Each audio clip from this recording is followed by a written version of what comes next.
নাগরিককে বাংলাদেশের প্রত্যেকটি ভোটারের ভোটাধিকার রক্ষিত হবে।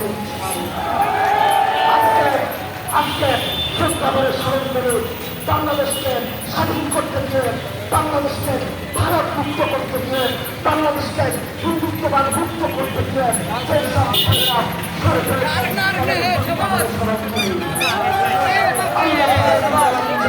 আমাদের প্রত্যেকটি ভাইকে সরকার দান করেন। ইনশাআল্লাহ বাংলাদেশের আগামী দিনে রূপদেবের নিরপেক্ষ তথ্য প্রদর্শন করে দিবেন। নিরঙ্কুশভাবে বাংলাদেশ জাতীয়তাবাদী দল বিএনপির বিপুল সংখ্যা গরিষ্ঠতার মধ্যে দিয়ে ক্ষমতায় আসবে ইনশাআল্লাহ।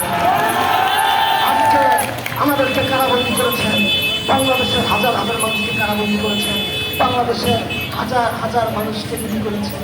আমরাও জেলখানায় থেকে দেখেছি, আমরাও জেলখানায় থেকে দেখেছি ওই খুনি, ওই ফ্যাসিস্ট, ওই হাসিনা সরকার কিভাবে পালিয়ে গিয়েছে।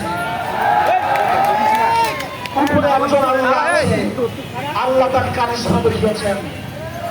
1981 সালে শেখ হাসিনা, আজ শেখ রেহানা যেভাবে বাংলাদেশে এসেছিল, আবারও সেভাবে বাংলাদেশ থেকে পালিয়ে গেল, নির্লজ্জের মতো পালিয়ে গেল, সঙ্গে কাউকে করে নিয়ে গেল না।